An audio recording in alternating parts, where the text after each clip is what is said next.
Hellos! In today's video I'm going to be talking about my top 10 tips and tricks for visiting Walt Disney World. These aren't going to be cliche ones really, they're just things that I've discovered, things that I've picked up over my time working and going to Walt Disney World on holiday. So I'm just going to jump straight in and start. Tip number 1, ride at the back of Thunder Mountain. Now this one, it's just from riding Thunder Mountain numerous times, I always have a better ride experience when sitting at the very back. Mostly because it's a lot faster when you're going over the inverts. Like when you're going over the inverts, you like get halfway down and it's really slow when you're at the front. You only start speeding up when you're halfway down the invert, but at the back you kind of fly over the bump really quickly, if my hand movements are making any sense. But just believe me, it makes it a lot faster and it makes it a bit bumpy and it kind of adds to the whole experience. And it's just a lot of fun. Ask the cast member when you're getting seated on the ride, ask him, can you go at the back? And then they'll let you go to the back, they always do. Tip number 2, shows to cool off at. I like going to see the shows in whatever park you're in. I like going to see the shows early afternoon when it's really, really hot. This doesn't necessarily mean the outside shows that you get in Hollywood studios, but inside shows such as Carousel of Progress, Tiki Room, One Man's Dream, Nemo the Musical, them kind of shows, because you kind of appreciate them more in the air conditioning. And believe me, it's great for, say, if you've got kids or if someone's getting a little bit agitated because of the heat, just go to one of these shows. Most of the time they are walk-on, especially the likes of Carousel of Progress and Tiki Room. You get to see a nice show, have a nice sit down, relax a little bit, and it's really refreshing, it does refresh you. Tip number 3, watch the ELP at 11 o'clock from Frontierland. If you go when there is 2 ELP showings, that's mostly in peak season and summer, then, well, yeah, summer basically, there'll be an ELP, Electric Light Parade, at 9 o'clock and 11 o'clock. It's usually really, really busy at 9 o'clock, so I would recommend, if you don't have to get back for a certain time or if you're not on a time limit, then go to see it from Frontierland at 11 o'clock. It's always really dead, there's like hardly anybody there, so you get a lot of character interaction. You can take as many pictures as you want without people trying to stand in front of you and elbow you out the way, and it's just a lot more relaxing. You can have a sit down straight up to the time where it starts really. Well, you can even have a sit down during the show if you like. I think I just prefer watching it then. My favourite spec to watch it is just outside Country Bird Jamboree, because you do get a lot of character interaction. You get like Mickey waving at you and the Donkey Boys coming up and being all like rah in your face, so that's a lot of fun. Tip number 4, watching Wishes from the Polynesian or the Contemporary. Now, one thing that you do need to do in one of your Disney trips, not necessarily your first, second Disney trip, but at some point watch Wishes from the Polynesian. Now, I don't know kind of how that's going to work with all the updates that are getting done to the Polynesian. I don't know whether it's still accessible from this moment, but one of the highlights of my Disney ICP was going to watch Wishes on the Polynesian beach with Hayley and Ashley, I think I went to see it with. You just get to sit down, relax on the beach, have a drink, have some food and just watch it. And the music does play as well on the beach, so you get to experience that without the crowds and the hustle and bustle. Also from the top of the Contemporary, you can see it from the California Grill, but that was, and the Bay Lake Tower as well, of course, but that kind of was closed when we went there, so I don't know if we were supposed to, because we kind of sneaked past and there was like no one up there. When we were there, they didn't play the music on the roof, but they do it in the restaurants normally, but it was just a different perspective. It wasn't particularly aesthetic or anything, but it was just something to do and something to tick off the bucket list really. Tip number 5, go at 4 PM to get full service dining reservations. Now, if you want to have a restaurant, or if you want to go to a restaurant such as Be Our Guest, where their dining reservations book up for months in advance, a tip is to go at 4 PM when it's serving for dinner, and just go to the front. They've got like a little queue off to the side, so you can ask if they've got any tables, and normally they will do. I've eaten at Be Our Guest 3 times, and twice we didn't have reservations for it. We just walked up and asked if you got any tables free, and they did. So I've eaten at all 3 dining rooms, which is fun. That's just a great tip for any of the full service restaurants. Just go up and ask. The worst they can say is no, and most of the time they will have a table, especially if there is only 2 of you as well. Tip number 6, get to the park for open.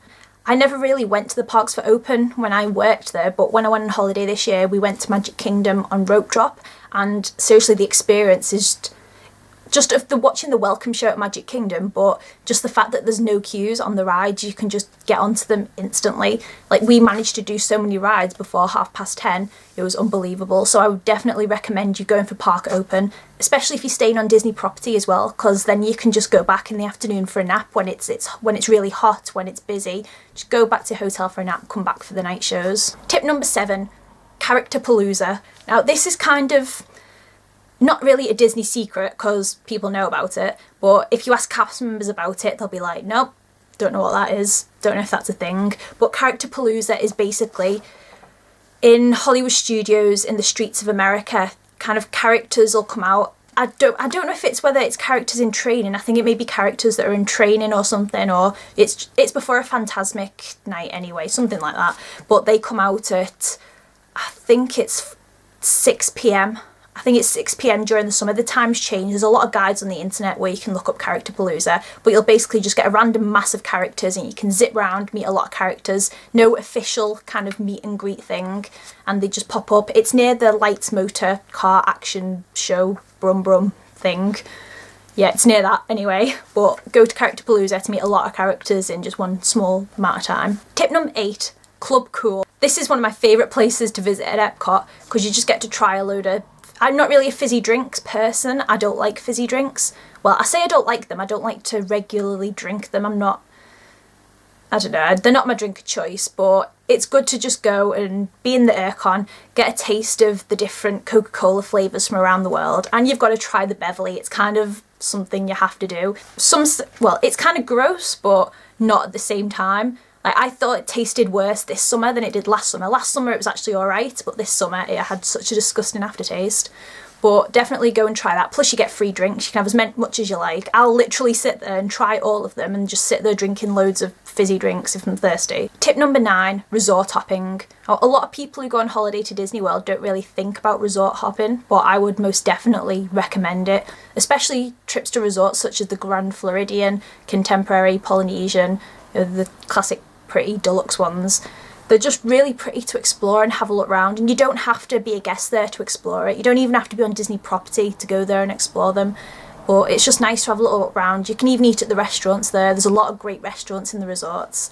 I think probably my favourite resort to visit is the Grand Floridian because it is so amazing, but also Animal Kingdom Lodge, because you can just stand there near the reception and just look at the animals out on the little savannah view. Definitely if you're having a day off from the parks as well, so if you're having kind of a relaxation chill out day, then definitely just go hop around a few resorts. All the buses link there, so it's easy to get to, and you never know, you might find a resort you want to stay at in the future. Tip number 10, riding the rides at night in Magic Kingdom. Not only is it really, really pretty, not only is the view from, say, Thunder Mountain, Splash Mountain, all of them, it's really nice to just look over. You can see the castle all lit up, you can see Everton just lit up, but also the queues will be a lot less, especially after 9 o'clock or after, well, this is in summertime, but especially when the ELP is on, when Wishes is on. If you go in there, if you're staying in Disney World for 2 weeks, then you can easily just skip one night of Wishes in the ELP to go around, ride some rides. You'll get on a lot of them. Well, I think the average wait time for Thunder Mountain is probably like 15-20 minutes, what I've seen anyway, what I've experienced. So definitely recommend doing that. And the good thing as well, say Splash Mountain, it's still hot in Florida at night, so you can still have a bit of a cool off and you don't get absolutely freezing cold. Unless you go in the aircon. I have such a love-hate relationship with the aircon in shops, especially when it's been raining or you've been on a water ride. And finally, I'm going to add one more tip. So tip number 11. The Goodnight Kiss. I've only seen The Goodnight Kiss once. I do recommend you watching it at least once. It's about 30 minutes after park close, 30 minutes, 45 minutes after park close. The castle lights up and has kind of like a little goodbye. It's called The Goodnight Kiss. It kind of says a few words. It says like good night and that kind of thing. But it's just really nice to watch. It's not particularly amazing and oh my god, but the castle does a bit of a change of colour and music and things like that, and it's just nice to watch, especially on the last night of a trip. I watched it on the last night of my ICP and it was just a little bit emotional, just thinking, it's over now, time to go home, but I'll be back real soon. That was my top 10, well, 11 tips for visiting Disney World. I hope they were a little bit useful for planning your trip, whether you're first time goer to Disney World or you've been many times before. I'd also love to hear your top tips for going to Disney World. So if you've got any sneaky little tips that you know of, or anything which you like to do when you go to the parks, please comment below. So thank you for watching.